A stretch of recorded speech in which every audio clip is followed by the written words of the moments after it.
The wolf came in on a Tuesday, which was already a bad day. Manor had been up since 4 dealing with a red-tailed hawk with a fractured wing and a raccoon that had decided the surgery prep table was a personal affront, and by the time her volunteer Marcus called from the intake bay saying you need to come see this, she was running on gas station coffee and the particular stubbornness of someone who had nowhere else to be. She came anyway. The wolf was enormous. That was the first thing, not the silver coat matted with blood along the left flank, not the size of the paws, not even the way it was breathing in the shallow, controlled way of an animal that was in serious pain and choosing not to show it. Just the sheer scale of it. Manor had worked with wolves before, had the bite scar on her left forearm to prove it, and none of them had looked like this. This animal was wrong in the way that fairy tales were wrong. Too large, too silver, too still. "Where did you find it?" she asked. "Highway 12 embankment," Marcus said. "Just off the Ashford exit. Someone called it in as a dog." The wolf turned its head and looked at her. Amber eyes. That was the second thing. Manor had seen a lot of animal eyes in 8 years of wildlife medicine, and animal eyes had a particular quality to them, present but not deliberate, aware but not calculating. These eyes were none of those things. These eyes were watching her the way a person watched someone they were deciding whether to trust. "Okay," she said, mostly to herself. She snapped on gloves. "Let's see what we're working with." The wound was a deep laceration along the left rib cage, not a vehicle strike, she decided quickly. The edges were too clean, more like something had caught him and he'd pulled free. 2 ribs were cracked. The left foreleg had a hairline fracture she found by touch, while the wolf held itself perfectly still in a way that was not natural, not animal, not anything she had a good category for. "You're going to need to let me sedate you," she told it. The wolf looked at her. "I know you don't want to. I wouldn't either." She kept her voice low, the way she always did with animals that were deciding whether she was safe. "But I can't set that leg properly while you're conscious, and you know it's broken, and we're both going to have a better night if you stop performing and let me help." A long pause. Then the wolf lowered its head onto its paws. Marcus made a sound behind her. "Don't," Manor said. "I wasn't going to say anything. You were going to say something about how that was weird. It was extremely weird. Everything out here is weird. Hand me the ketamine." She worked for 2 hours.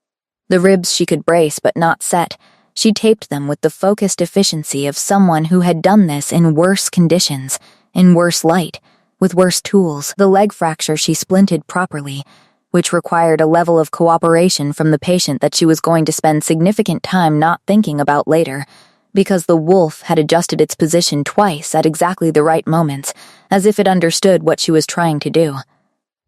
Animals didn't do that, she told herself. Animals did that. By the time she had him stable, and it was a him, definitively, which she noted in the chart with professional detachment, it was past midnight. She set up the large recovery kennel in the back room, the one she used for the bigger animals, lined it with the good blankets because his temperature was lower than she liked, and sat on the floor next to it while she waited for the sedation to wear off enough that she was confident leaving him. The wolf slept. She watched his breathing even out, the shallow pain-controlled rhythm softening into something deeper, and found herself thinking about the eyes again. The amber, the deliberateness. "Stop it," she told herself. "It's a wolf. You've seen wolves." She hadn't seen this wolf. She left at 1 a.m, drove the 12 minutes back to her cabin, and was asleep before she'd finished deciding whether to be worried. She was back at 6. The kennel door was open. That was the first thing she registered. Not the pile of blankets, not the destroyed IV line on the floor, not even the draft coming from somewhere it shouldn't.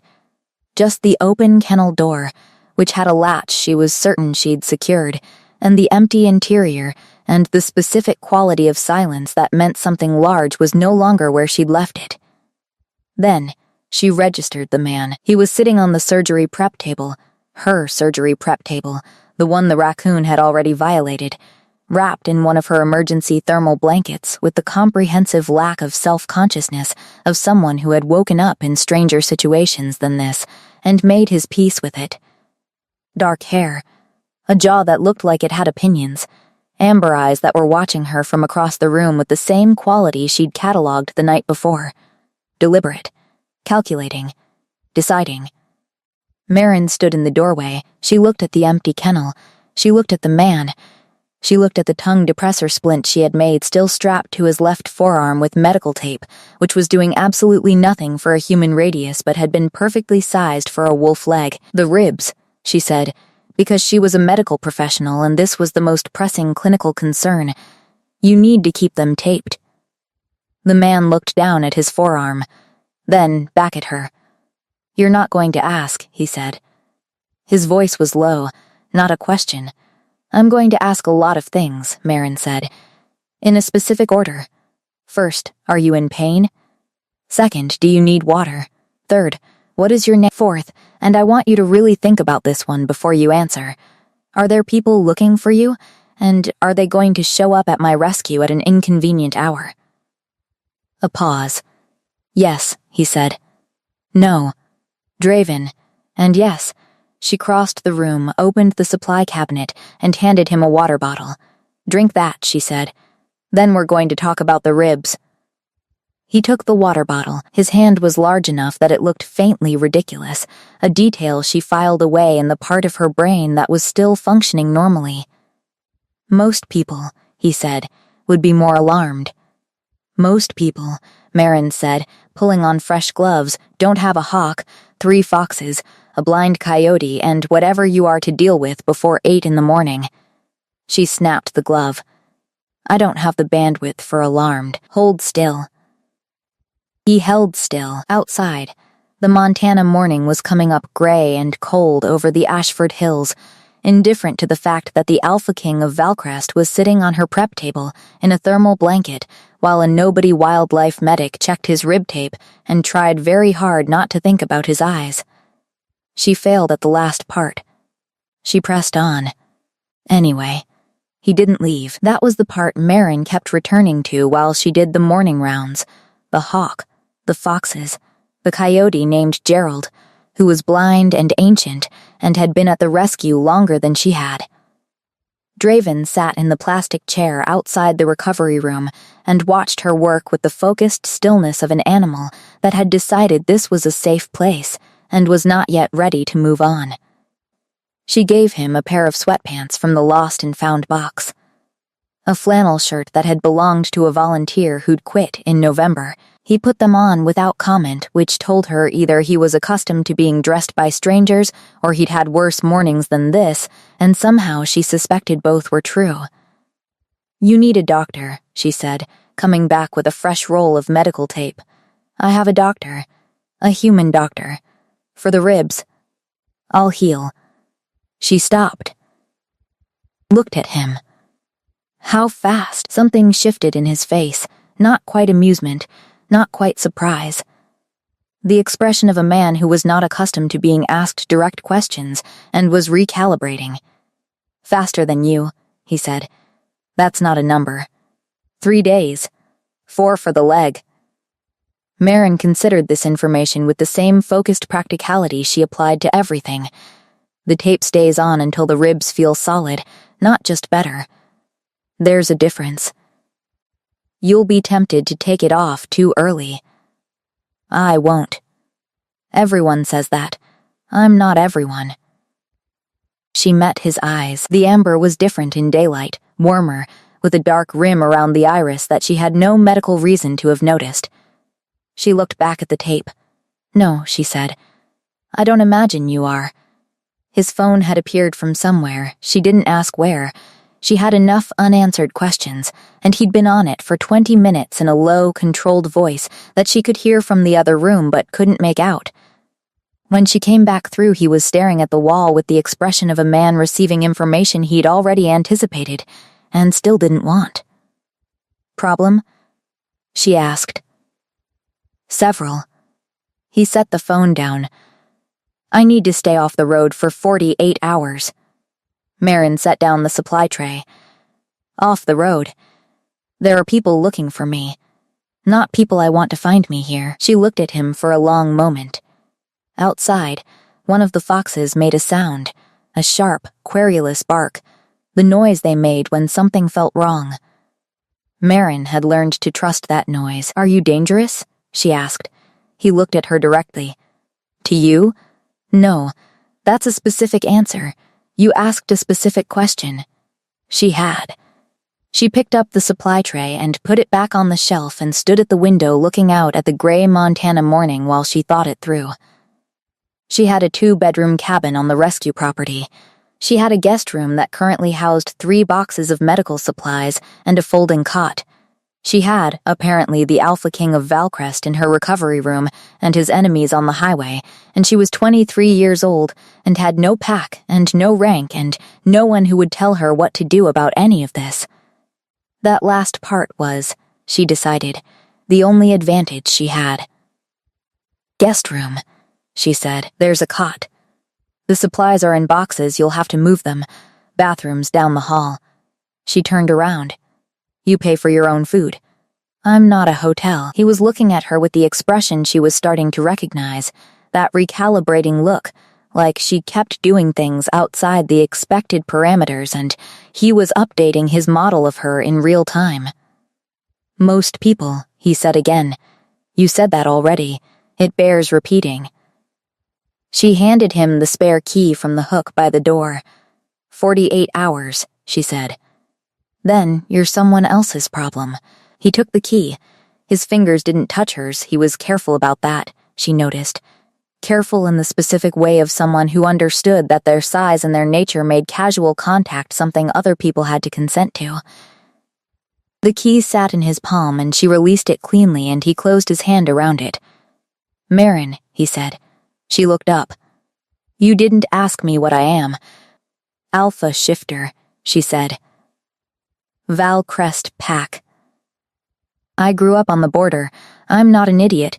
She picked up her coffee, cold now, had been cold for an hour. I also didn't ask why you were on Highway 12 alone and injured, because I figure you'll tell me if you want me to know and lie to me if you don't, and I'd rather not start off with a lie. He was quiet for a moment. I was tracking a boundary breach, he said, alone because I didn't want to bring pack members into uncertain territory. Injured because whoever made the breach was waiting for me. She turned that over. Ambush. Yes. And the people looking for you on the road, are they yours or theirs? A beat. I'm not certain, he said, with the careful flatness of a man who found that uncertainty deeply unacceptable. Marin finished the cold coffee, set the mug in the sink, guest room's the second door on the left.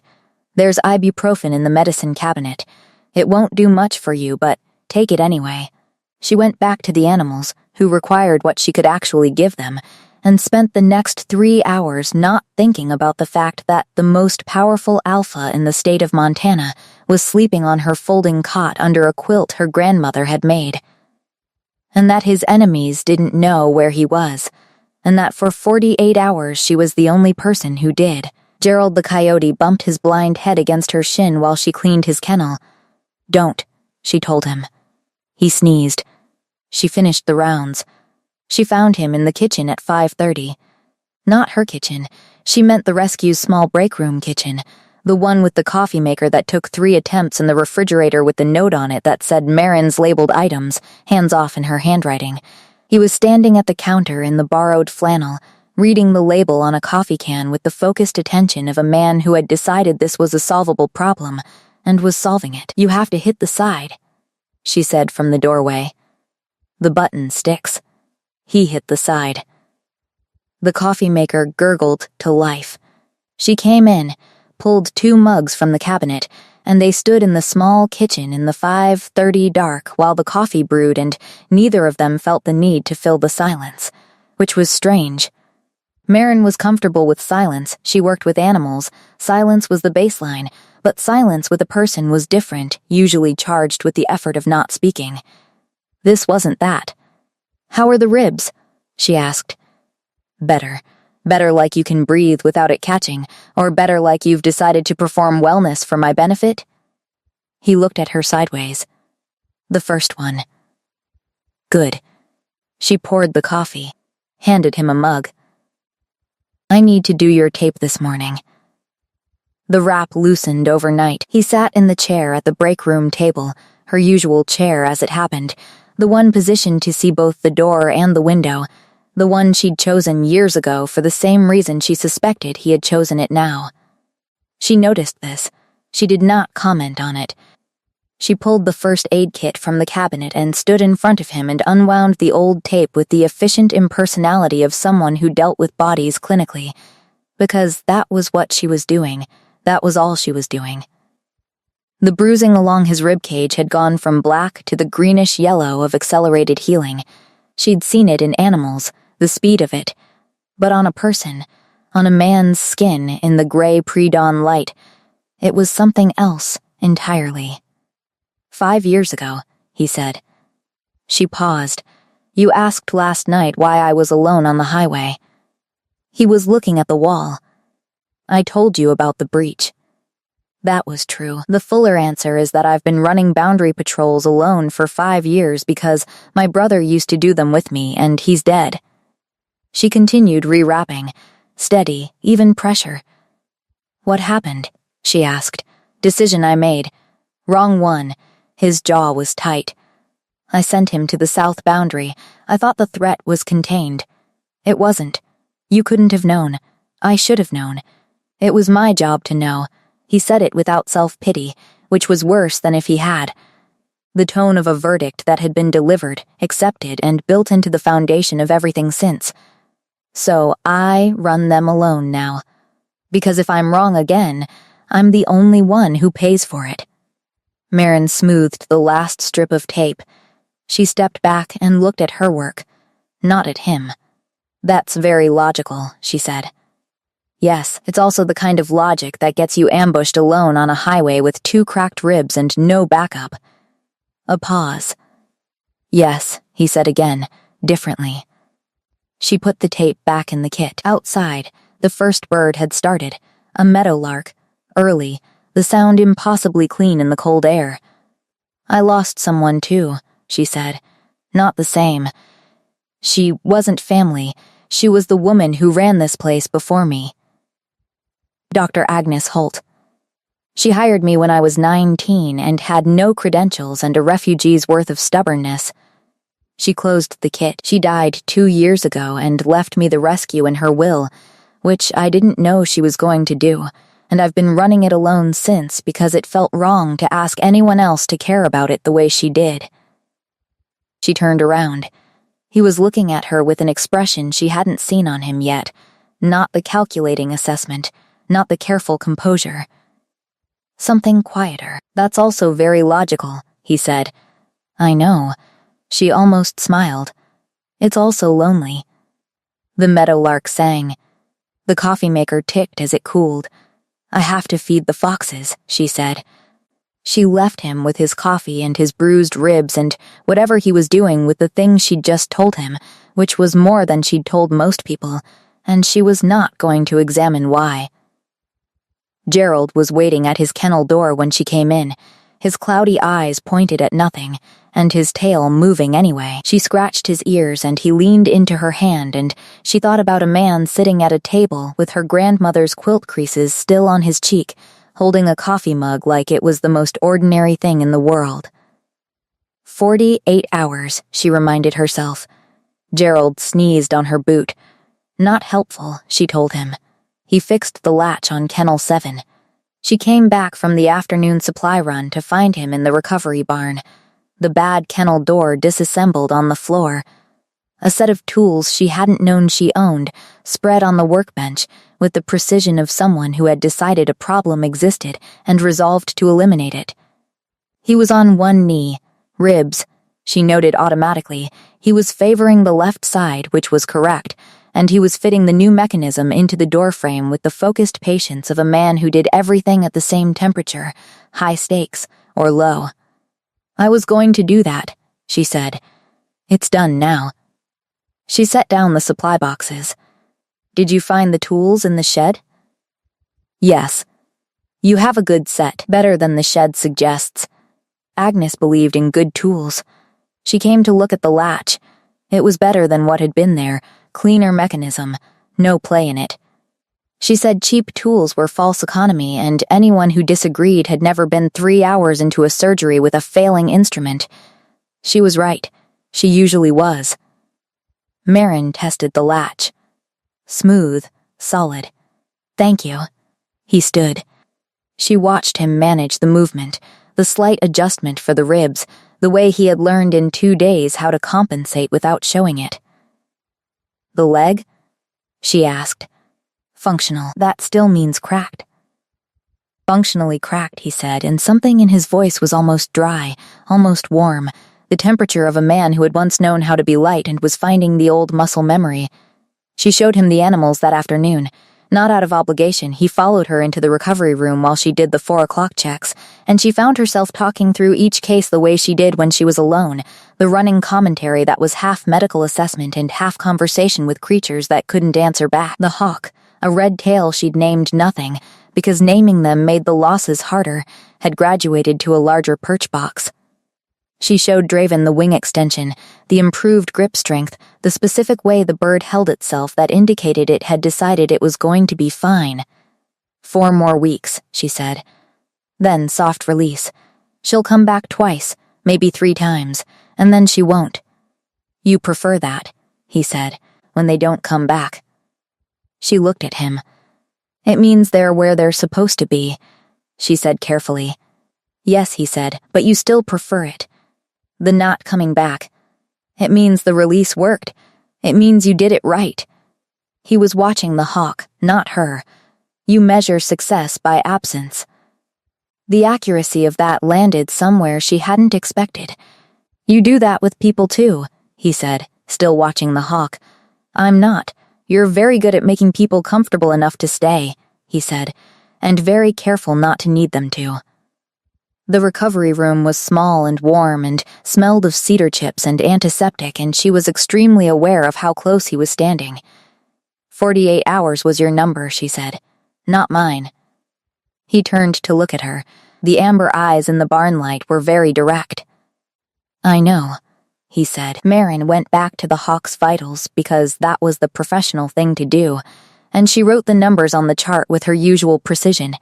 And she did not look at him again until she was done and had recovered the full use of her common sense. That evening his phone rang 3 times in 20 minutes. She heard his voice from the guest room, controlled, brief, the register of a man conducting a war while pretending to have a conversation. When he came out, he stood at the kitchen window looking at the dark hills with his arms crossed and the particular stillness of someone carrying a weight they had stopped expecting help with. She put a plate on the counter. Pasta, simple, the thing she made when she was tired. He looked at it. You didn't ask if I wanted dinner, he said. You've been on the phone for an hour, she said. You didn't eat lunch. The plate is there. Whether you want it is your business. He sat down and ate. She sat across from him and ate too, and they didn't talk. And outside the Montana dark was pressing against the windows, and the rescue was quiet and warm, and at some point between the first forkful and the last she registered that this, 2 people at a table, food going cold, comfortable silence, was the most natural thing that had happened to her in 2 years. That was when she understood she was in trouble. She washed the dishes, he dried them. She did not comment on this development. The 48 hours is up tomorrow morning, she said. Yes, he said. She handed him the last dish. Okay, she said. Neither of them said anything else. She went to bed. She stared at the ceiling for a long time, listening to the rescue settle into its nighttime sounds, the foxes, the hawk, old Gerald moving in his kennel, and underneath all of it, from the second door down the hall, the quiet of a man who was still there. He didn't leave at 48 hours. She was in the intake bay at 7 in the morning when he came in with 2 cups of coffee, made correctly, she noticed, he'd been paying attention, and set one on the workbench beside her without asking. The breach, he said. I need to confirm whether it's been closed or whether whoever made it is still operating on the eastern boundary. Marin looked at her coffee. Then, at him, and you can't do that from anywhere else. I need to be close to the boundary to read the territory signs. The eastern boundary runs along the Ashford Ridge. The Ashford Ridge was 4 miles from the rescue. How long? She asked. 3 days. Possibly 4. She picked up the coffee. You're going to need to be more useful around here. Define useful. She handed him the intake chart for the morning. The raccoon in Bay 3 needs a bandage change. He bites. Don't let him. Draven looked at the chart, then at Bay 3, where the raccoon was already expressing opinions about the morning. You want me to. I have a hawk, 2 new fox kits that came in overnight, and Gerald's eye drops. I need the raccoon done. She was already moving. Gloves are on the left. She heard him, 40 minutes later, having a low and remarkably serious conversation with the raccoon. Not baby talk, actual conversation. The tone of someone laying out a reasonable position and expecting it to be considered. She pressed her lips together and kept her eyes on the fox kit in her hands.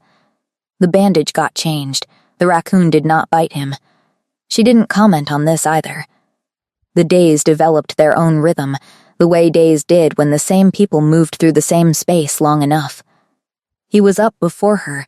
She learned this on the second morning when she found the coffee already made and the kennel runs already checked, a task she hadn't asked him to do and hadn't expected him to figure out. She didn't thank him. He didn't seem to need thanks. He had the self-possession of someone who did things because they made sense, not because they were waiting to be noticed. He was on a call in the break room on Wednesday afternoon when High Chancellor Silas Morrow's name appeared on the screen, and he let it ring out. She wasn't trying to see she'd come in for the supply kit, and the name was just there, on the screen between them. She didn't ask.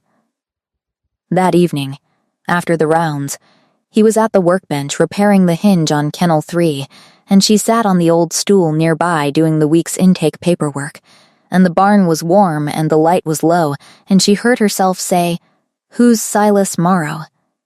He kept working the hinge. "My High Chancellor. He's been with me 12 years. He called 4 times today." "I know. You're not answering. I know that too." A pause, screwdriver steady. "He'll want to manage the situation. That's what Silas does. He identifies threats to the pack's stability and manages them. And you're the threat right now." He looked up. "You're the threat." She held his gaze. "Because you're here. Because I'm here and not where I'm supposed to be, and he'll have worked out by now that someone is sheltering me, and he'll want to know who before I tell him first." He set the screwdriver down. "Silas is not a bad man. He loves the pack. He loved me before he decided I needed managing, and those things are still both true. But he will make you very small," Draven said, simply and without drama. "Efficiently, legally, with your best interests cited as the reason." He picked the screwdriver back up. "I wanted you to know that before he finds you, so it doesn't land like a surprise." Marin was quiet for a moment. "How long before he finds me?" she asked. 2 days. Maybe 3. She looked at her paperwork. Gerald wandered into the barn from somewhere he wasn't supposed to be and bumped into the stool leg and sneezed, and she reached down and steadied him without looking. "Okay," she said. "Okay," he repeated carefully. "That's all? What else is there?" She went back to the intake form. "You warned me. I heard you. Now I know." She looked up. "Finish the hinge." He finished the hinge, but when she looked up 20 minutes later, he was watching her with an expression she was starting to be able to read, that stripped-back look, the one underneath all the Alpha King machinery, the one that belonged to a man who had spent 5 years making sure no one could matter to him and was currently furious at how badly that was failing. She looked back down at her paperwork. Her hand was very steady on the pen. The power went out on Thursday night. Montana in March had opinions about infrastructure, and the rescue's generator was 12 years old and had been threatening retirement since autumn. Marin was in the recovery room doing the last check when the lights cut, and the backup system groaned on with the bare minimum: heat lamps for the animals, nothing else. She navigated by memory and phone flashlight, checked each kennel, confirmed everyone was stable, and was heading back through the barn when she nearly walked into Draven coming the other direction with a high-powered flashlight and the expression of a man who had assessed the situation and was handling it. "Animals?" he asked. "All fine. Heat lamps are on." She turned off her phone light. His flashlight was better. "Generators overloaded. I need to get to the breaker box and pull the non-essential circuits." "Where is it?" "Outside. East wall." They went together because the flashlight was his, which she told herself was the only reason. The March night was below freezing, the kind of cold that had intentions, and she was in the barn jacket she kept on the hook. Not warm enough, she knew it the moment the air hit her. The breaker box was a two-person job in this light. She held the flashlight while he held the panel door open, and she worked through the circuits from memory: non-essential, non-essential, essential, non-essential, while her fingers went numb in the cold and her breath made small clouds between them. "Third from the left," she said. "That one's essential. Leave it." "This one?" "No, one left of that." His hand was close to hers on the panel, navigating by her direction, and the cold had contracted the space between them in the way cold did, two people gravitating toward the nearest warmth without deciding to. She pulled the last non-essential circuit. The generator sound evened out. "That should hold it," she said. Neither of them moved immediately. The Montana dark was complete out here, away from the ambient light of Ashford, and the stars were the kind you only saw this far from a city. Crowded. Specific. Showing off. She was aware of the warmth coming off him, the solid fact of him in the dark, and she was also aware that she had been aware of it for 3 days and had been professional about it and was finding that position increasingly difficult to maintain. "Marin," he said. "Don't," she said. A pause. "I haven't said anything. You were going to say something. How do you know what I was going to say?" She looked up at him. In the dark, his face was mostly shadow, and the amber of his eyes, and the thing she'd been careful not to think about was right there at the surface, exactly where she didn't want it. "Because I've been paying attention," she said, "the same way you have, and one of us needs to be sensible about what that means. I'm aware of what it means. Are you? Because I'm not a political option for you. I'm not ranked. I'm not PAC. I'm a wildlife medic in Ashford, Montana, who fixed your ribs with medical tape, and you've been here 6 days. She kept her voice level. "I know what this feels like. I also know what it is." "What is it?" he asked, very quiet. The generator hummed. An owl called from the tree line. "Proximity," she said. "Circumstances. 2 people in a small space being kind to each other, because it's been a hard few years and this is warm." She stepped back. Not far, there wasn't far to go in the dark. It doesn't have to be more than that. He was silent for a moment. "You're doing it again," he said. "What?" "Measuring success by absence." His voice was low and even, deciding it's better to leave before you're asked to. The words landed with a precision that made her breath catch, a sharp sensation just under her sternum, nothing like anything she had a clean clinical word for. She didn't answer.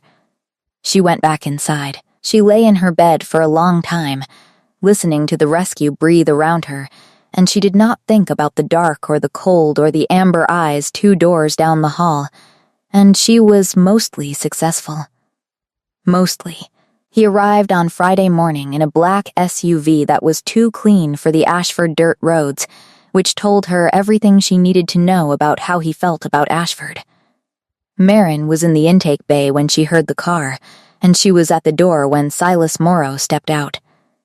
60s, silver-haired, a coat that cost more than her monthly supply budget. He looked at the rescue with the brief, efficient assessment of a man cataloging a situation, and then he looked at her, and his expression settled into something that was almost kind. Almost. "Miss Cole," he said. I apologize for arriving unannounced. You're not the first person to do that this week. She stepped back from the door. Come in. He came in. He looked at the recovery room, the workbench with the repaired hinges, the 2 coffee mugs on the break room counter. His gaze moved through the space the way an accountant moved through a ledger. He's on the Eastern Ridge, she said, before he could ask. He'll be back by noon. You've been accommodating, Morrow said. He needed medical attention and a safe location. I provided them. She sat on the workbench stool. Is there something specific you want to say to me, Chancellor, or are we going to do this the long way around? He studied her. She held it steadily. You're not what I expected, he said. People keep saying that. A small pause. Something shifted in his expression, a minute recalibration. The king cannot afford distractions, Miss Cole. I say this without malice toward you.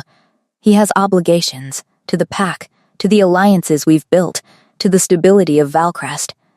What happens here, in this, a brief glance around, space, cannot follow him back.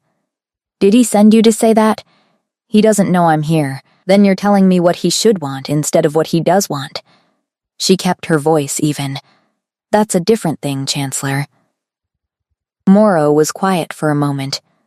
Something worked in his face, not anger, more complicated than anger. He had a brother, Morrow said. Marcus. He was 24 years old and he believed in Draven completely, the way younger brothers sometimes do. When he died, something in Draven, he paused. Draven closed the account. Everything that was not duty, not pack, not obligation. He closed it and has governed from behind that closure for 5 years, and the pack has been stable and strong, and he has been, the word seemed to cost him, diminishing, slowly, like a fire that has enough fuel to keep burning, but not enough air. Manor was very still. I have watched him diminish for 5 years, Morrow said, and told myself it was appropriate, that a king without sentiment was a stronger king. He looked at the coffee mugs again. I came here to remove you from the equation. And now? She asked. He looked at her for a long moment. Now I'm not certain the equation needs what I thought it needed. He straightened his coat. But I want you to understand what you'd be walking into. The court, the expectations. The people who will look at your background and find it inadequate. He said it plainly, without cruelty, which made it worse. I have not made my peace with this. I want to be honest about that. I appreciate the honesty, she said. He nodded once. He went back outside and sat in the clean black SUV and waited. Draven came back at 11:30. She watched from the window as he saw the car and stopped. Watched the calculation cross his face. Watched him look toward the rescue, and she stepped back from the window because she didn't want him to see her watching. She heard them outside for 40 minutes. Low voices, not raised. The conversation of 2 people who had said hard things to each other before and had learned not to waste volume on it. When Draven came in, his face was composed and his eyes were tired. He told you he was coming to remove you, he said. Yes. He didn't. No. She turned from the window. He said he hadn't made his peace with it. I said I appreciated the honesty. She looked at him. What did he say to you? A long pause. He said I looked like I had enough air, Draven said quietly. She didn't ask what that meant. She already knew. She went back to the animals, and he stood in the break room doorway watching her work, and neither of them said anything, and the thing that had almost happened in the dark was still there between them, taking up space, refusing to be managed. He told her he had to go back on Saturday. Not immediately. Sunday morning, he said. The boundary breach was confirmed closed.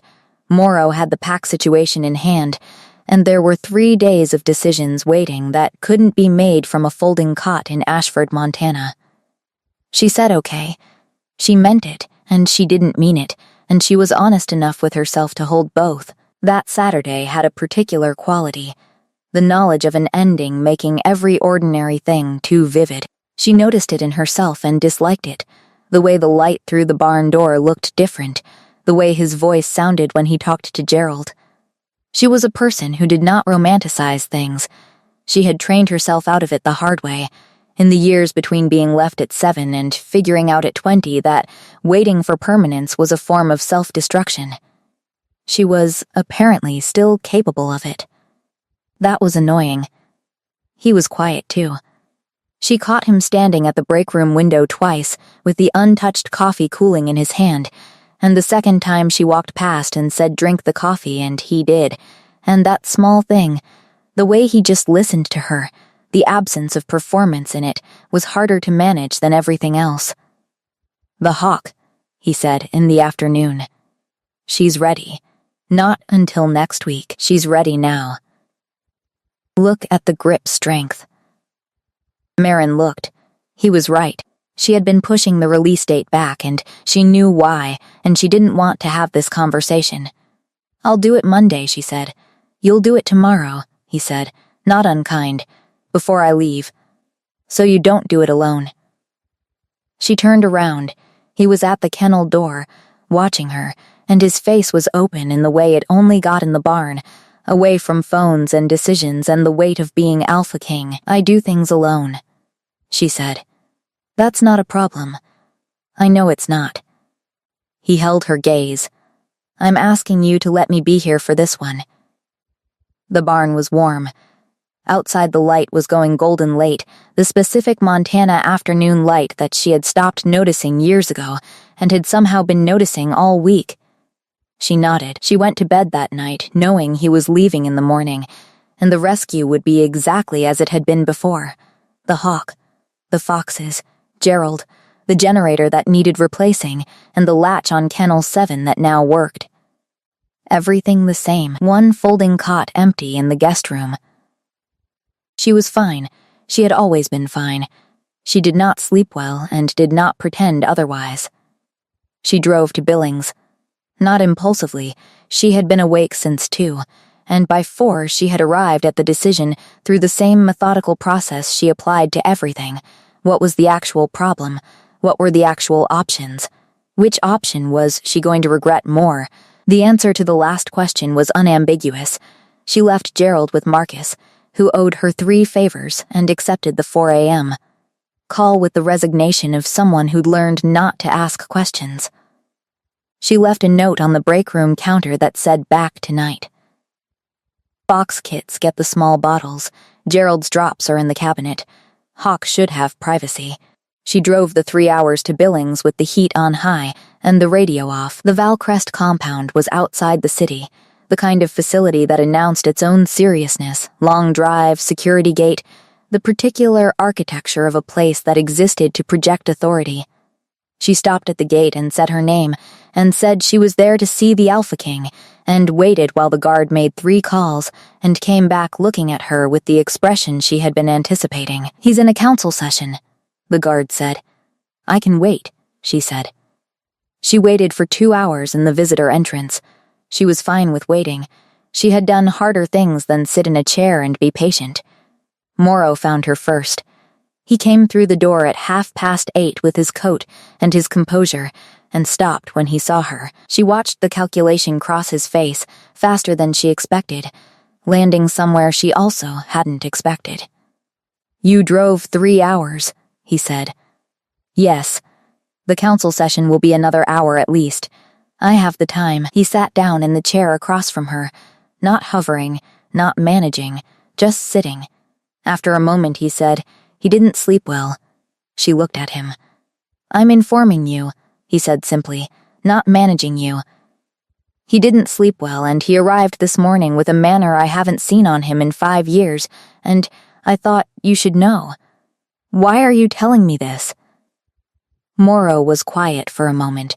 "Because I spent 12 years protecting him from the things that could hurt him, and I failed to account for the things that could help him." He looked at his hands. "My daughter would have found you remarkable." "I keep thinking about that." She didn't answer. There wasn't an answer that fit. When Draven came through the door an hour later and stopped at the sight of her, the expression on his face was the unguarded one, the barn version. No machinery, No composure maintained for effect, just the raw, startled fact of a man who had not expected this and was not prepared for how much it affected him. She stood up. "The hawk," she said. "She flew clean this morning. The release was good." He crossed the room. He stopped 2 feet from her, which was the distance he always maintained, the careful distance of someone who understood his own effect, and then he closed it, and his hand came up to her face the way it had the first time, deliberate and asking, and she let herself lean into it the way she hadn't before. "You drove 3 hours," he said. "You said I measure success by absence," she said. "I'm trying something different." He made a sound that was not quite a laugh and not quite anything else, and he kissed her with the full, focused deliberateness of a man who had decided and was not leaving room for uncertainty, and she kissed him back with both hands in the front of his jacket. Which was probably inappropriate for the Valcrest visitor entrance, but Morrow had very discreetly left the room, so he told her about Marcus that night, not the broad facts she already had, the south boundary, the wrong call, the 5 years of consequences, the specific details he had never said to anyone, the argument they'd had the morning before, something small and stupid about a hunting rotation, the kind of argument that existed specifically to torture people who lost someone before they could resolve it, the way Marcus had laughed before he went, because Marcus was 24 and believed in Draven completely and had no reason to imagine the day going badly. She listened without filling it. That was what he needed, and she knew it. They were in his office. She'd been given the guest suite, which was approximately 4 times larger than her cabin. A fact she'd addressed by locating the smallest lamp and making that corner habitable, and he was at the window with a glass of water, and she was in the chair that was positioned to see both the door and the window, which he'd noticed and not commented on. "Morrow told you," he said. "He told me what he knew. You told me the rest. I haven't told anyone the rest. I know." She held her mug. "You've been carrying the version that makes sense to other people. The clean version." He turned from the window. "And the version I told you? The version you told me is the one where you're still a person and not a verdict." She met his eyes. "Those are different things. You've been living in the verdict." He was quiet for a long moment.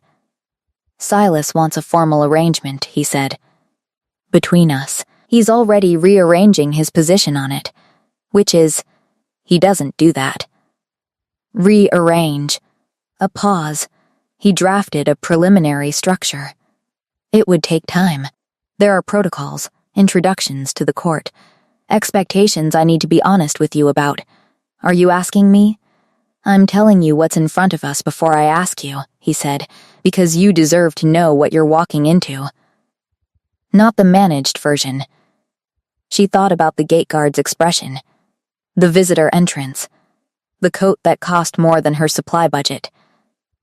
"I'm going to keep the rescue," she said, obviously. "And Gerald." "I wouldn't, yes. Gerald comes with you, and I'm not performing anything for anyone. Not rank, not status, not whatever the court expects a Luna to be. I'm a wildlife medic from Ashford." "I know what you are," he said quietly. "That's the point." She set down the mug. "Then ask me," she said. He crossed the room and took her hand, the cracked knuckles, the antiseptic-stained fingers, the hand she'd always had the urge to hide, and held it with the careful deliberateness of someone who had found the thing they'd stopped believing they deserved and was not going to handle it carelessly. "Stay," he said. "Yes," she said.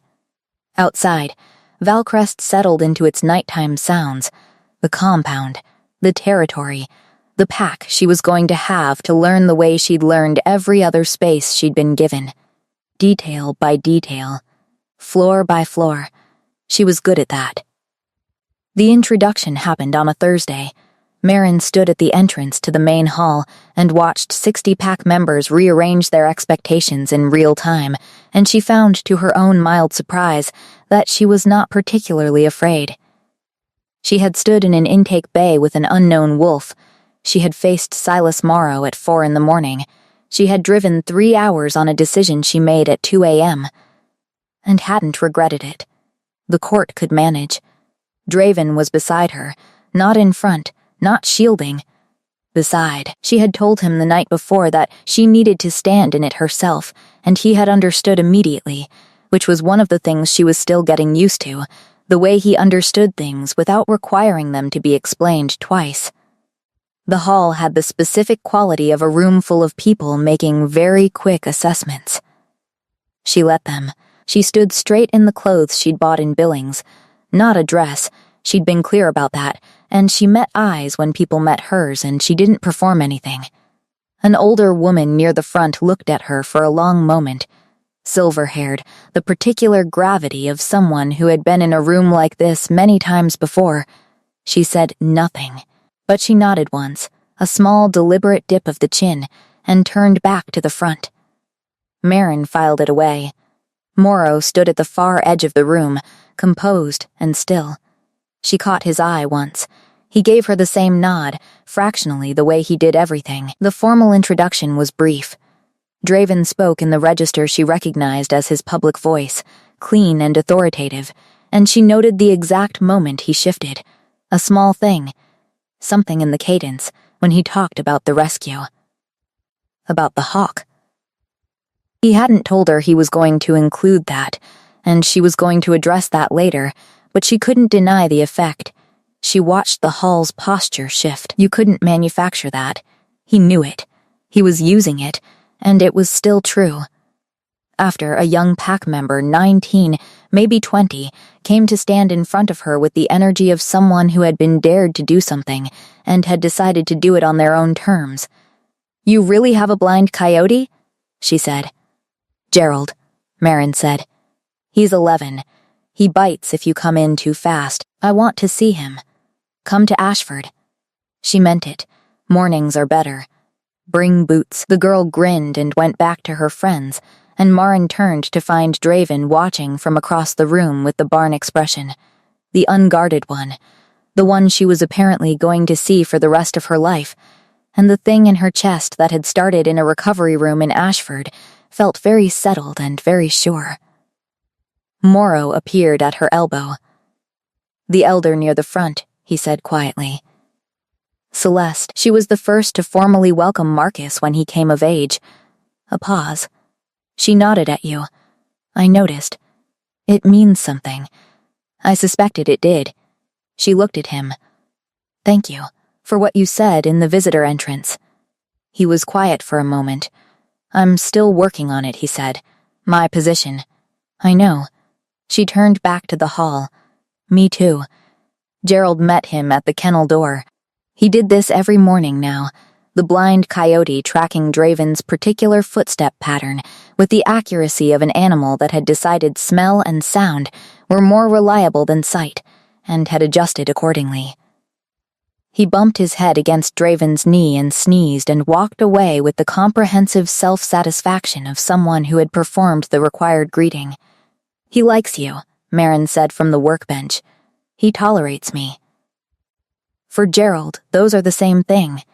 It was April, and the Montana morning was finally warming, the specific slow warmth of high-altitude spring, not sudden, not performative, just a gradual shift in what the air was willing to do. The rescue was loud in the mornings now, 2 new red tails, a young mule deer that wasn't going to make it but was going to be comfortable, and a fox kit who had been returned by his release site 3 times and had apparently decided the rescue was home.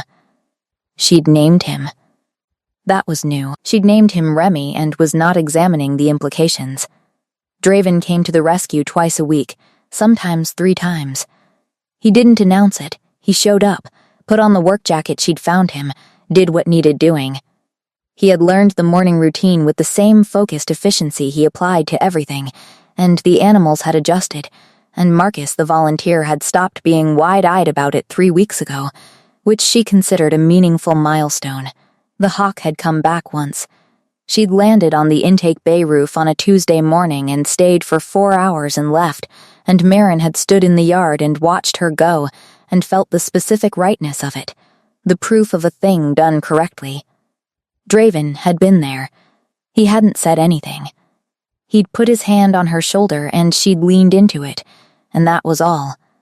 And it was enough. Morrow was coming to the rescue next week.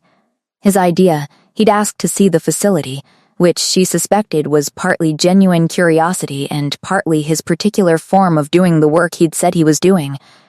She'd said yes, and meant it. The elder Celeste had sent a letter. Formal, old-fashioned handwriting, 3 paragraphs about the history of Valcrest Lunas, and a 4th that said simply, "You are not what any of us expected." In my experience, that is the right beginning. She'd put it on the break room wall next to Agnes Holt's old certification. "The deer," Draven said, coming in from the back kennel. "She ate this morning. I know." Marin looked up from the intake form. I checked at 6. Remy tried to steal her breakfast. Remy steals everything. He's not apologetic about it. I like him. You would. She went back to the form. "You both make every space feel smaller than it was." He was quiet for a moment. And then, he made the sound that was almost a laugh, warm and low, and she felt it settle in her chest the way it always did, not dramatically, not like a revelation, just like something that was exactly where it was supposed to be. She finished the intake form. He poured the coffee, correctly, always correctly now. Outside, April was doing what it did, slow and sure and not asking permission from anyone. The hills above Ashford were going green at the edges. The rescue was loud and warm and full of animals that had been broken and were getting better, and Marin sat in her usual chair, the good one, the one by the window, and accepted the mug he put in her hands and looked out at the morning. She had measured success by absence for 23 years. She was done with that. Remy stole Gerald's breakfast again. Gerald sneezed. Somewhere on the Ashford Ridge, the pack boundary held. She stayed.